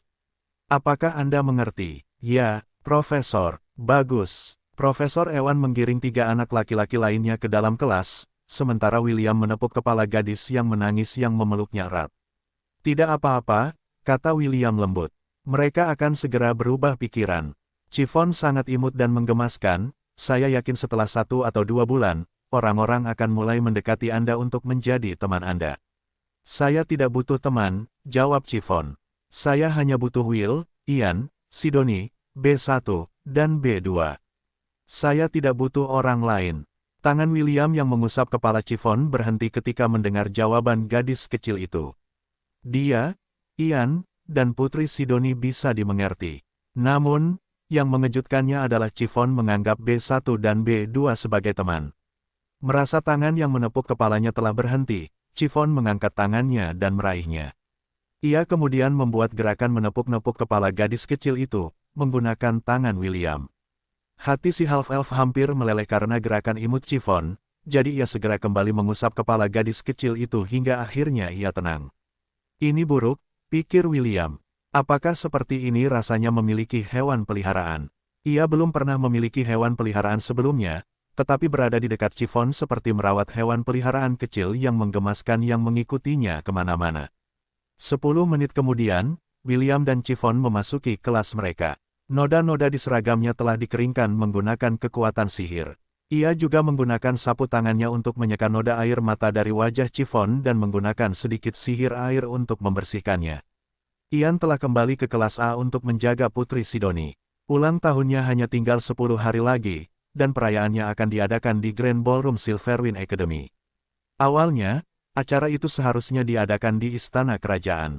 Namun, setelah mempertimbangkan semuanya, Kaisar Leonidas mengumumkan bahwa cucunya akan merayakan ulang tahunnya di Akademi. Profesor Ewan berdiri di depan semua orang dan membuat pengumuman. Semuanya, 10 hari dari sekarang, kita akan merayakan pesta ulang tahun Putri Sidoni di Akademi ini, Profesor Ewan menjelaskan. Saya ingin kalian semua berperilaku sebaik-baiknya. Saya tahu bahwa kepala kalian sedang kacau sekarang karena pangkat kita saat ini. Namun, ingatlah bahwa kita tidak akan selalu berada di puncak. Kesombongan tanpa kekuatan untuk mendukungnya hanya akan menyebabkan kehancuranmu. Ingatlah bahwa apa yang terjadi, akan terjadi lagi. Jangan menunggu saat ketika kata-kata aroganmu akan langsung terlontar ke wajahmu. Ini benar, terutama untuk kalian berdua, Stanley dan Scott. Saya telah menerima beberapa keluhan di ruang staf. Kalian berdua sebaiknya berperilaku baik, atau kalau tidak. Profesor Ewan tersenyum, tetapi matanya menjerit karena ingin membunuh. Stanley dan Scott segera menganggukkan kepala mereka untuk mengerti. William menggelengkan kepalanya tanpa daya karena apa yang dikatakan Profesor Ewan benar. Seluruh kelas F tiba-tiba menjadi sombong setelah menjadi kelas teratas di divisi kelas 3. Para siswa kelas F telah diganggu berkali-kali di masa lalu. Setelah merasakan keberhasilan, mereka tiba-tiba merasa lebih unggul dari yang lain. Itu membuat mereka merasa bahwa mereka sekarang memiliki kualifikasi untuk membalas budi kepada orang-orang yang telah berbuat salah kepada mereka. Namun, ini tidak akan baik dalam jangka panjang. Ketakutan menyebabkan kemarahan. Kemarahan akan menyebabkan kebencian, dan kebencian akan menyebabkan penderitaan, pikir William sambil mengingat kutipan yang pernah dilihatnya dalam sebuah film di bumi. Sementara Half-Elf itu sedang berpikir, Profesor Ewan melanjutkan penjelasannya. 1,5 bulan setelah ulang tahun Putri Sidoni, turnamen Silverwing akan dimulai, Profesor Ewan mengumumkan. Seperti yang mungkin sudah kalian ketahui, pemenang turnamen ini akan mendapatkan salah satu keinginannya yang dikabulkan oleh Kaisar. Ini tidak wajib. Mereka yang ingin mendaftar untuk turnamen, pastikan untuk memberitahu saya seminggu sebelum turnamen dimulai. Profesor Ewan mengamati kerumunan. Tatapannya tertuju pada William selama beberapa detik sebelum menatap siswa lain di kelasnya. Saat ini, semua profesor di akademi sedang memperhatikan William. Saat ini, dia adalah kuda hitam di turnamen tersebut, dan semua orang ingin melihat kekuatan remaja itu, yang sekarang dipuji sebagai salah satu siswa terkuat di Akademi Silverwind dari hari berlalu dengan cepat dan staf akademi menyibukkan diri dengan persiapan pesta ulang tahun Putri Sidoni. Beberapa pelayan dari istana kerajaan telah dikirim ke akademi untuk membantu, dan bahkan kepala pelayan istana dikerahkan untuk bertindak. Semuanya, ulang tahun yang mulia tinggal 2 hari lagi, Michaelis, kepala pelayan istana kerajaan Kreator, berkata dengan nada memerintah. Saya tidak ingin terjadi hal buruk, jadi tolong, lakukan yang terbaik. Apakah saya sudah menjelaskannya dengan jelas? Petik 2. Ya, ini bukan pertama kalinya seorang anggota keluarga kerajaan merayakan ulang tahun mereka di Akademi Silverwind. Semua orang sudah tahu pengaturan yang perlu dilakukan, jadi persiapan berjalan lancar. Sementara semua orang berusaha sebaik mungkin untuk membuatnya bahagia, Putri Sidoni saat ini berada di dalam villa pantai, di lantai 10 ruang bawah tanah Atlantis. Saat hari ulang tahunnya yang ke-18 semakin dekat, kekuatan di dalam tubuhnya mulai bangkit. Sampai-sampai William harus membantunya dengan perawatan setiap 2 hari, untuk mencegahnya kambuh sepenuhnya. Suaranya yang diwarnai dengan kesenangan terdengar di dalam ruangan, saat William menyerap kekuatan keilahiannya di dalam permata yang tertanam di dadanya. William harus mengakui bahwa jika dia tidak memiliki kelas pekerjaan incubus, dia akan kesulitan untuk membantu kekasihnya meredakan hasrat membara yang mengancam untuk melahapnya. Sayang, aku berjanji tidak akan membiarkanmu beristirahat di hari ulang tahunmu bulan depan, Morgana bersumpah sambil mencium bibir William dengan penuh kasih. Setelah ciuman penuh gairah mereka berakhir, sucubus cantik itu menempelkan tubuhnya yang berdosa ke kekasihnya sebelum berbisik di telinga William. Aku bersumpah sejak lama bahwa aku akan memiliki bayi-bayimu. Aku tidak akan membiarkanmu melarikan diri. William mencium leher Morgana sebelum menjawabnya. Aku tidak punya rencana untuk melarikan diri, bisik William. Ayo bertarung selama 30 ronde jika kau mau. Pemenangnya akan memerintahkan yang kalah untuk melakukan satu hal. Bagaimana menurutmu? Kedengarannya bagus. Sidoni juga setuju. Apa kau siap kalah, sayang? Gadis bodoh. Mari kita lihat apakah kau bisa menyombongkan diri setelah aku selesai denganmu. Keduanya kembali bermain-main di ranjang, tidak peduli dengan apa yang terjadi di dunia luar. Saat ini Ian sedang menjaga Chiffon. Karena pernyataan William bahwa ia akan menjaganya, para siswa akademi tidak lagi memanggilnya pemakan sampah di tempat terbuka. Terutama karena mereka menyadari bahwa gadis itu tidak lagi mengunjungi tempat pembuangan sampah sejak ia mulai bergaul dengan William dan Putri Sidoni.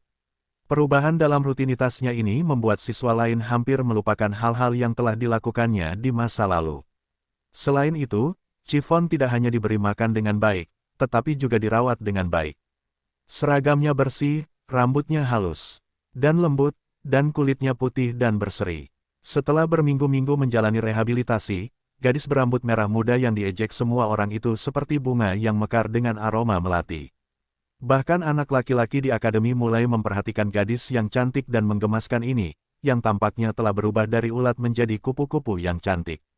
Bahkan ada bangsawan tingkat tinggi yang mulai berpikir bahwa dia akan menjadi kekasih yang ideal setelah beberapa tahun, setelah dia dewasa. Catatan penulis, ras dan usia Chiffon hanya diketahui oleh beberapa orang terpilih, yaitu William, Kaisar Leonidas, dan Efexius. Semua orang menganggapnya sebagai gadis berusia 12 tahun karena kelucuan dan tinggi badannya. Kalau ada di antara kalian yang lupa, Chiffon lebih tua setahun dari William. Dia suka memanggil William kakak karena dia ingin dimanja olehnya, tetapi saudara-saudaranya yang sedara adalah sampah, jadi tidak pernah ada kesempatan. Saat Ian dan Chiffon berjalan-jalan di sekitar akademi, gadis kecil itu tampak linglung.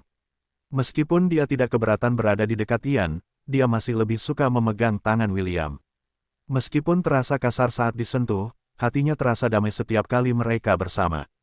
Juga, stok lollipop coklatnya bertambah setiap hari.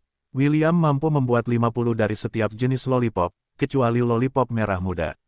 Efek lollipop coklat bertahan selama 3 hari.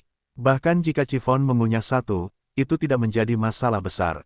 Mengunyah lollipop coklat membuatnya tidak merasa lapar selama sehari.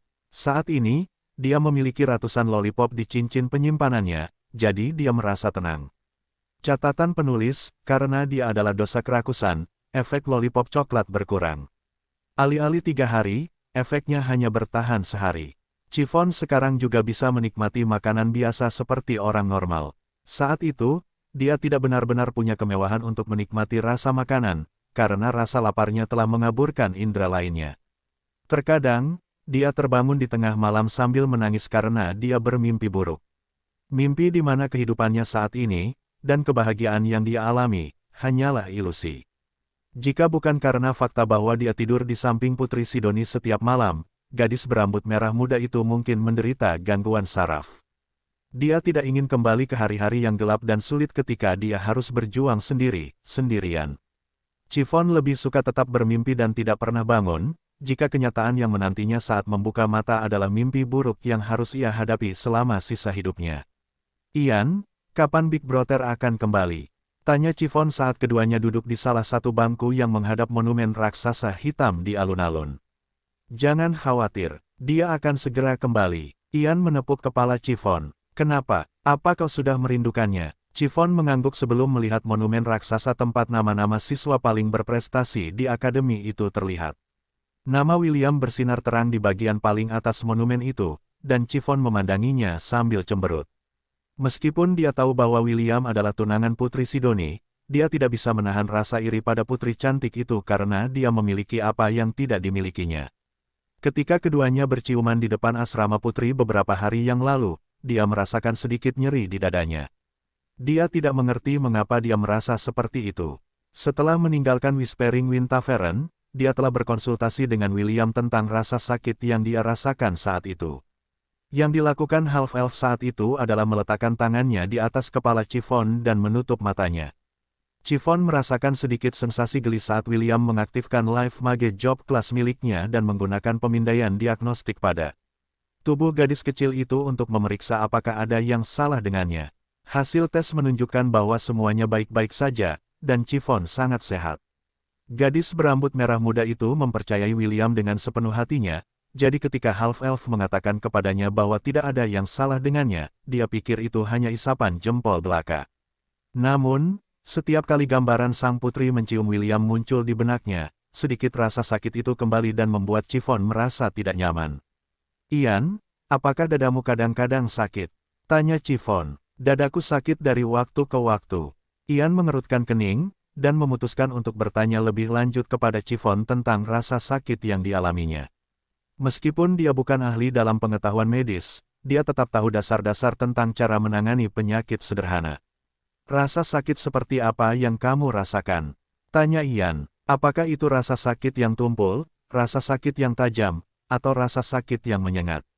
Chiffon meletakkan tangannya di dadanya dan memejamkan mata. Dia teringat Putri Sidoni mencium William dan merasakan sakit yang tumpul menyebar di dadanya.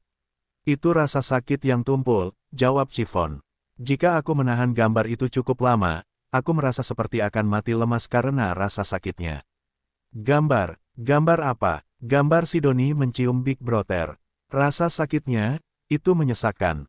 Sulit untuk bernapas." Tubuh Ian menegang saat dia melihat gadis kecil di sampingnya. Dia kemudian menariknya mendekat dan memeluknya, sambil diam-diam mengutuk half-elf yang menyebarkan feromonnya kemana-mana. "Berhentilah memikirkannya," kata Ian lembut. "Tidak ada yang salah denganmu, rasa sakit yang kamu rasakan adalah hal yang wajar. Kadang-kadang, aku juga merasakan hal yang sama." "Benarkah?" Chiffon membuka matanya dan menatap Ian dengan heran. "Apa kau juga merasa sakit saat melihat Putri Sidoni mencium Big Brother?" "Tidak," Ian menggelengkan kepalanya dengan tegas.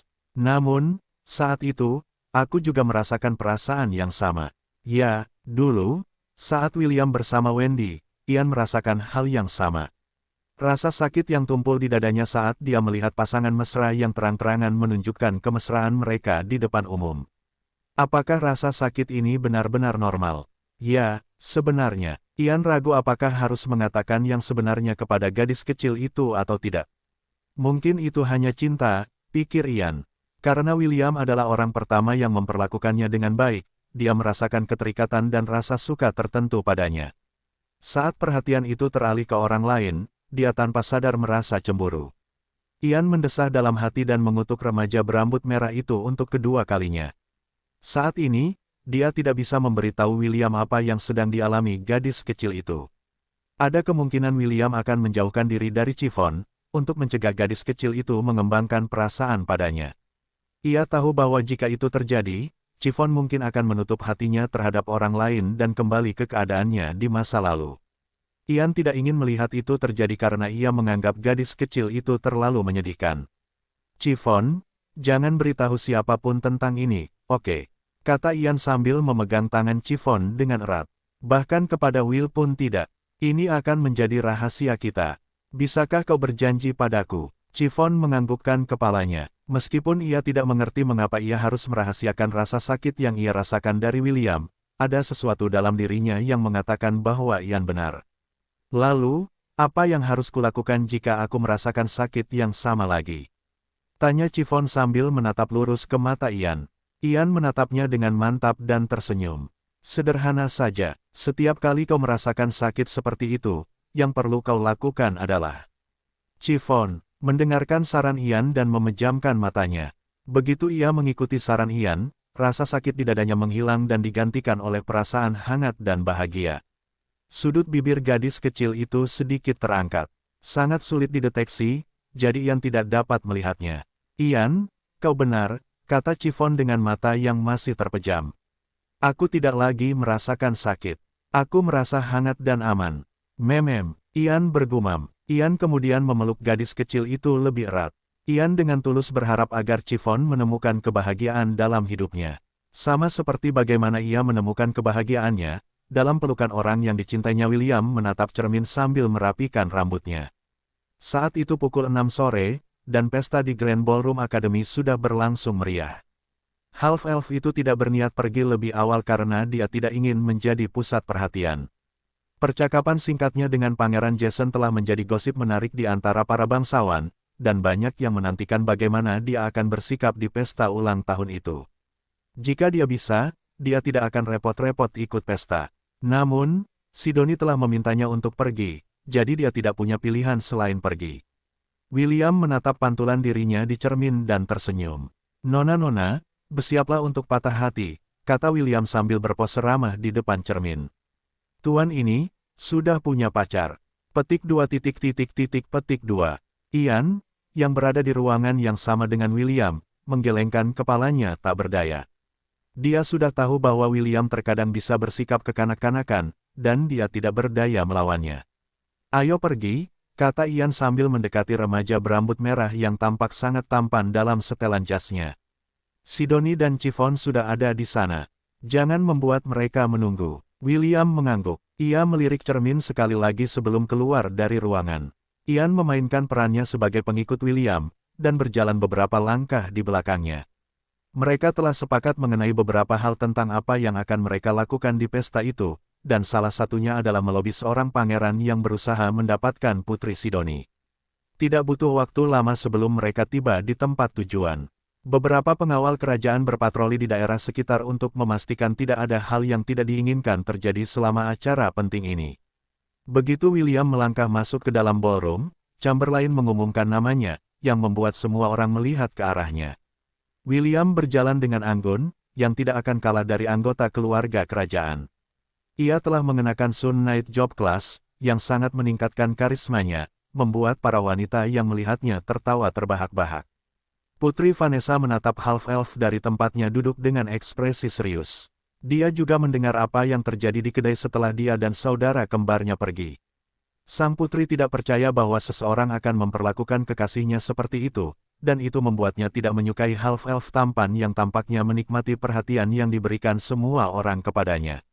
"Kakak, apakah kamu tahu sesuatu tentang dia?" Putri Vanessa bertanya kepada saudaranya, Pangeran Rainier, menggunakan telepati. Putri Rainier melirik ke arah William sebelum menjawab saudara kembarnya. "Aku tidak tahu banyak tentangnya. Satu-satunya yang kutahu adalah bahwa dia berasal dari benua selatan. Dialah yang memimpin perlawanan terhadap para peri, yang mencoba menaklukkan kerajaannya. Karena mereka terlahir sebagai saudara kembar, mereka memiliki kemampuan unik untuk berkomunikasi satu sama lain, selama mereka berada dalam jarak 5 mil dari satu sama lain. Ini sangat mirip dengan bagaimana Ashe dapat berbicara dengan William menggunakan permata yang tertanam di dadanya. Satu-satunya perbedaan adalah Ashe dapat menghubungi William meskipun mereka berada bermil-mil jauhnya dari satu sama lain. Selama mereka berdua berada di benua yang sama, kedua kekasih itu dapat berbicara satu sama lain dimanapun, dan kapanpun, yang mereka inginkan. Putri Vanessa menganggukkan kepalanya. Dia juga tidak tahu banyak tentang half-elf, tetapi satu hal yang jelas. Dia adalah musuh Big Brother Jason, pikir Putri Vanessa sambil melihat ke arah tempat Pangeran kelima Kekaisaran Kraetor saat ini berada. Pangeran Jason berada di meja seberang, bersama dengan Pangeran Maximilian, Pangeran Kevin, Putri Sidoni, dan gadis yang oleh semua orang di akademi disebut sebagai Trash Eater. Gadis berambut merah muda itu mengenakan gaun pesta merah muda yang menonjolkan kelucuannya. Dia seperti boneka menggemaskan yang membuat semua orang tertarik padanya. Untungnya, boneka ini tidak tahu cara tersenyum. Jika dia tahu, pesonanya mungkin akan sama merusaknya dengan Putri Sidoni. Gadis yang berulang tahun itu mengenakan gaun pesta putri berwarna merah, yang menonjolkan kecantikan alaminya. Rambutnya yang berwarna coklat kemerahan ditata rapi, seperti rambut seorang pengantin yang akan dinikahkan dengan seorang pangeran dari kerajaan tetangga. Semburat murka muncul di mata coklatnya yang memesona, saat dia melihat kekasihnya berjalan ke arahnya. Dari dalam pikiran mereka bersama, Morgana memekik kegirangan karena half-elf itu mengenakan pakaian yang telah dipilihnya sendiri untuk pesta itu. Dia telah menghafal ukuran tubuh William, jadi sangat mudah baginya untuk memilih setelan yang cocok untuknya. "Kurang dari aku tahu itu. Seleraku terhadap pria sungguh luar biasa. Lebih besar dari, itulah selera kami terhadap pria, kakak. Kurang dari baiklah gelombang lebih besar dari." Sementara keduanya terkikik di dalam pikiran mereka, William akhirnya tiba di meja mereka dan membungkuk dengan sopan. "Selamat ulang tahun, Putri," kata William sambil menatap sang putri dengan mata lembut. "Semoga Anda selalu menemukan kebahagiaan dalam hidup Anda selama bertahun-tahun mendatang." "Terima kasih, Sir William," jawab Putri Sidoni. "Silakan, nikmati pestanya." "Baiklah, Yang Mulia." William menundukkan kepalanya sekali lagi sebelum mengalihkan perhatiannya ke gadis cantik berambut merah muda yang duduk di samping Putri Sidoni. "Anda tampak sangat manis mengenakan gaun itu, Chiffon," William menyeringai. "Benarkah?" tanya Chiffon setengah ragu. Putri Sidonilah yang memilih gaun yang akan dikenakannya di pesta. Awalnya, ia menolak untuk berdandan dan bersikeras hanya mengenakan seragamnya. Namun, ketika sang putri menyebutkan bahwa William pasti akan memuji Chiffon jika ia berdandan, Chiffon dengan enggan menyetujui pengaturan Putri Sidoni. "Ya, kau sangat manis." William mengangguk mengiyakan. "Baiklah, bagaimana kalau kita pergi?" William mengulurkan tangannya ke Chiffon, dan Chiffon tanpa sadar mengulurkan tangannya juga. Ia selalu bersama William hampir sepanjang waktu, dan memegang tangannya terasa alami baginya. "Aku akan membawanya untuk saat ini, Putri," kata William sambil tersenyum. "Baiklah." Putri Sidoni mengangguk. Namun, sebelum William sempat pergi, Putri Sidoni berinisiatif untuk meminta sesuatu kepadanya yang membuat Pangeran Jason mengerutkan kening. "Tuan William, bolehkah aku memesankanmu untuk dansa pertamaku?"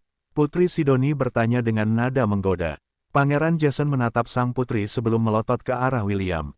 Dia sudah berencana mengajaknya keluar untuk dansa pertama, tetapi tampaknya sepupunya yang tercinta itu berencana untuk menghindari rayuannya. Tentu saja, William mengangguk. "Lagi pula, aku tunanganmu. Wajar saja bagiku untuk menjadi orang pertama, dan dansa terakhirmu." Cara William mengucapkan kata-kata itu memiliki makna yang lebih dalam. Putri yang cantik dan belahan. Jiwanya yang menggoda itu segera mengerti apa yang sedang dibicarakan William, dan mereka tidak bisa menahan diri untuk tidak tersipu karena keberaniannya. "Aku akan menantikannya, Tuan William," jawab Putri Sidoni dan mengedipkan mata kepada William dengan maksud, "Kau tidak akan tidur malam ini." Percakapan yang menyenangkan antara keduanya membuat Pangeran Maximilian dan Pangeran Kevin saling melirik. Mereka tidak menyangka bahwa William mampu melakukan hal seperti itu, terutama saat dia berada di hadapan keluarga kerajaan. "Kau terlalu memikirkan dirimu sendiri, Gembala," komentar Pangeran Jason dari samping. "Ketahuilah posisimu." Pangeran Jason tidak berencana untuk mengatakan apapun, tetapi saat dia melihat rona merah di wajah kekasihnya, kecemburuannya membara di dadanya. Semua orang memperhatikan dengan saksama apa yang terjadi di meja keluarga kerajaan. Meskipun para bangsawan menjaga jarak dan mengobrol satu sama lain, telinga dan mata mereka telah terkunci pada percakapan yang dilakukan Pangeran Jason dan William. William mengerutkan kening sambil melirik pangeran yang menatap tajam ke arahnya. "Siapa kau sebenarnya?" tanya William. "Maaf, tapi aku hanya mengenal orang-orang penting." Tubuh Putri Sidoni, Pangeran Maximilian, dan Pangeran Kevin menegang pada saat yang bersamaan. Mereka tidak menyangka bahwa William akan secara terbuka memprovokasi Pangeran Jason di depan semua orang di Akademi Silverwind. Ketiga pangeran ingin menamparkan half-elf karena ia ingin mengulangi apa yang telah ia lakukan di kedai, yang hampir menjadi perkelahian antara William dan Pangeran Jason. "Oh, ini menarik. Seseorang di kekaisaranku tidak tahu nama salah satu cucuku." Sebuah suara yang dalam dan kuat terdengar dari belakang William. William berbalik sambil menundukkan kepalanya dengan hormat untuk memberi salam. "Selamat malam, Yang Mulia."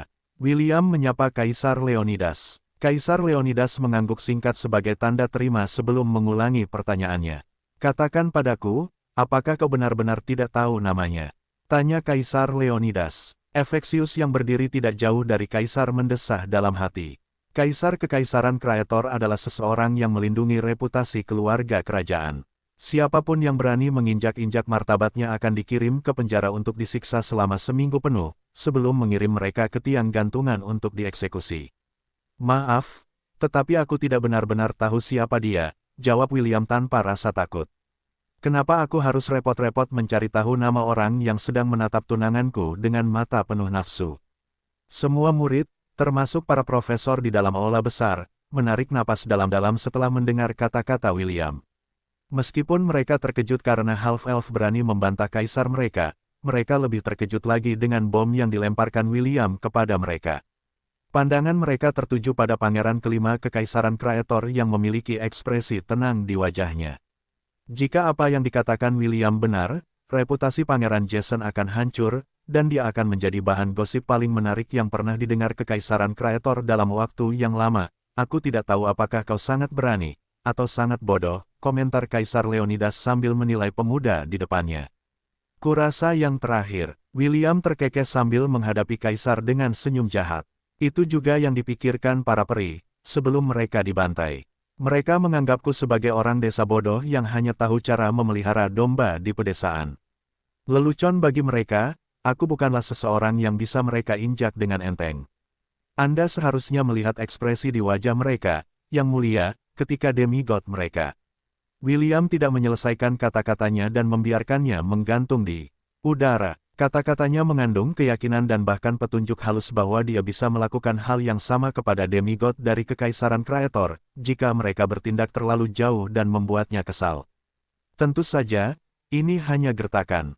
Dia hanya mampu menangkap Seperon, demigod para peri, karena Takam telah membantunya menyegelnya untuk jangka waktu tertentu.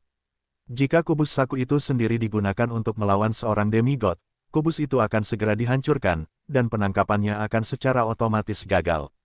Jika Takam tidak ikut serta dalam penangkapan Seperon, William tidak akan memiliki cara untuk menghadapi demigod dari benua Silvermoon. Dia mungkin akan berlari kembali ke Lon, dan memeluk kaki Flat dan bertanya dia harus berhadapan dengan demigod yang ingin menindasnya. Anak ini benar-benar tahu bagaimana membuat keributan. Efeksius mulai menyesali keputusannya menemani Kaisar menghadiri pesta ulang tahun Putri Sidoni. Terakhir kali seseorang mengancamku, mereka sangat menderita sebelum meninggal, kata Kaisar Leonidas. Kebetulan sekali, William menyeringai. Aku berteman baik dengan orang mati. Apakah Anda ingin aku bertemu dengan teman-temanku, yang mulia? William dengan diam-diam membuka portal yang mengarah ke Tanah Abadi. 8 aura kuat turun ke dalam ruang dansa yang membuat semua orang terengah-engah. Sebelum dia datang ke pesta, dia mengunjungi Tanah Abadi dan bertanya kepada Malachai apakah demigod dapat membantunya dengan gertakannya. Setelah perang berakhir, Malachai telah melangkah ke dalam barisan demigod, tetapi dia masih belum mampu memutuskan rantai yang mengikatnya. Dia harus menunggu 1 atau 2 tahun sebelum dia terbebas dari belenggunya. Malachai menyetujui permintaan William karena dia merasa bosan.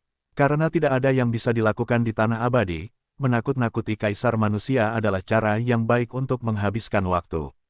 Kaisar Leonidas telah mendengar dari Efeksius bahwa beberapa undet yang kuat membantu William dalam perang melawan peri. Karena dia tidak melihatnya secara langsung, dia tidak dapat memperkirakan seberapa kuat para undet ini. Kaisar Kekaisaran Kraetor merasakan hawa dingin menjalar di tulang punggungnya ketika dia merasakan sesuatu yang menyeramkan di antara 8 aura yang bocor ke ruang dansa besar. Dia tidak terlalu khawatir dengan 7 aura kuat lainnya yang dilepaskan. Meskipun aura ini termasuk dalam puncak kategori binatang buas segudang, aura tersebut tidak sebanding dengan demigod yang mengawasi Kekaisaran Kraetor. Yang membuatnya gelisah adalah aura ke-8 yang dia rasakan. Aura ini jelas milik seorang demigod, dan aura yang sangat kuat. Aura itu adalah sosok yang lebih kuat dari pelindung kekaisaran dan demigod yang memerintah mereka semua. Yang mulia, saya ingin mengunjungi kuil Amon, kata William. Anda akan memberi saya izin, iya. William muak menunggu kaisar memberinya izin untuk bertemu dengan Amon. Dia tidak datang ke Kekaisaran Kraetor untuk mendaftar di Akademi Silverwind, atau untuk bermain-main dengan keluarga kerajaan. Selain itu, dia masih harus pergi ke Sekte Misti untuk pertarungan yang dijanjikannya dengan Rebecca yang akan terjadi pada ulang tahun pendirian sekte tersebut. Karena Kaisar tidak menganggapnya serius, dia tidak punya pilihan selain menunjukkan kepada Kaisar Leonidas bahwa dia adalah seseorang yang tidak bisa diabaikan oleh keluarga kerajaan. William menutup koneksi ke Tanah Abadi karena semua orang di ruang dansa, kecuali Putri Sidoni, Chiffon, Ian, Kaisar Leonidas, dan Efeksius, sudah terengah-engah. Half-elf telah melindungi kedua kekasihnya, dan gadis kecil yang memegang tangannya, dari efek aura mayat hidup. Bagi seseorang setingkat Malachai, auranya beberapa kali lebih kuat daripada ketakutan naga eskalor yang dapat dengan mudah melumpuhkan siapapun di bawah pangkat adamantium pangkat 100 tahun. Karena hari ini adalah hari ulang tahun tunanganku, aku akan menunggu untuk menerima jawaban yang mulia besok, kata William sambil mengangguk singkat kepada Kaisar Leonidas. Dia kemudian membimbing Chiffon menuju meja kelas F yang menatapnya seolah-olah dia adalah monster. Kurang dari Darling sangat mengagumkan. Sial, kepercayaan diri itu membuatku merinding. Lebih besar dari, Morgana telah memasuki kondisi penggemar beratnya saat ia menyemangati William di dalam pikiran mereka bersama. Putri Sidoni, di sisi lain, memiliki ekspresi rumit di wajahnya saat ia menatap kekasihnya dari jauh. Will, kau bertindak terlalu jauh. Putri Sidoni mendesah. William telah menceritakan kepadanya kekesalannya tentang kurangnya balasan dari Kaisar Leonidas sehubungan dengan permintaannya. Ia juga telah membantu William dan berbicara dengan kakeknya sekali, tetapi sang kakek menepis pertanyaannya dan mengganti topik pembicaraan. Kurang dari Sidoni, terkadang, metode yang paling langsung adalah yang paling efektif. Darling biasanya orang yang riang, tetapi ketika menyangkut hal-hal yang penting baginya, ia tidak akan mundur. Aku yakin ia akan melakukan hal yang sama untuk kita jika kita berada dalam situasi seperti Ashe dan ST. Lebih besar dari, Putri Sidoni tersenyum getir karena ia pun memahami hal ini. Karena ia memahami, tindakan William membuat segalanya menjadi rumit. Kakek bukanlah orang yang menganggap enteng ancaman, kata Putri Sidoni. Meskipun ia akan memberikan izin kepada Will untuk mengunjungi kuil Amon, hubungan kekasih kita dengan keluarga kerajaan Kraetor tidak akan sama lagi. Kurang dari tidak, Sidoni. Kurasa kau salah paham. Lebih besar dari, Morgana membalas belahan jiwanya dengan seringai. Kurang dari ini bukan tempat kami seharusnya. Kami berasal dari benua selatan, dan kami akan kembali ke sana suatu hari nanti. Apapun yang ingin dilakukan Kaisar Kraetor dengan kerajaannya bukanlah urusanmu. Dengan begitu, siapa yang ingin kita nikahi bukanlah urusannya juga. Lebih besar dari, mata Putri Sidoni membelalak saat menyadari hal itu. Ia benar-benar lupa bahwa ia hanya mengunjungi kerajaan Kraetor karena ia ingin membantu William bertemu dengan Amon di kuilnya. Belahan jiwanya benar, ia tidak seharusnya berada di kerajaan Kraetor. Dimanapun William berada, di sanalah ia seharusnya berada. Terima kasih sudah mengingatkanku, kakak. Aku hampir lupa bahwa ini bukanlah tempat kelahiranku karena perlakuan VIP yang kita terima. Kurang dari kau terlalu pintar untuk kebaikanmu sendiri, Sidoni. Jangan khawatir, selama aku ada, kau tidak perlu khawatir tentang hal-hal kecil. Lebih besar dari, Efeksius berjalan ke arah Kaisar Leonidas dan berdiri di sampingnya. Dia telah melayani Kaisar selama bertahun-tahun, dan tahu kepribadiannya. Jauh di dalam hatinya dia bahkan mengantisipasi apa yang akan terjadi di masa depan. Selamat, Yang Mulia, kata Efeksius melalui telepati. Kau berhasil menyelidiki salah satu kartu Tram William. Sudut bibir Kaisar Leonidas sedikit terangkat. Seperti yang dikatakan Efeksius, dia hanya menyelidiki William. Dia ingin tahu bagaimana reaksi Half-Elf itu jika dia berhadapan langsung dengannya. Kaisar Kekaisaran Kraetor ingin tahu dari mana datangnya kepercayaan diri William. Kau benar, Efeksius, jawab Kaisar Leonidas. Aku meremehkannya. Dengan ini, saya semakin yakin dengan rencana yang ada dalam pikiran kita. Kita akan melanjutkan sesuai rencana. Efeksius menganggukkan kepalanya sebentar untuk mengakui perintah Kaisar. Sesuai keinginan Anda, Yang Mulia.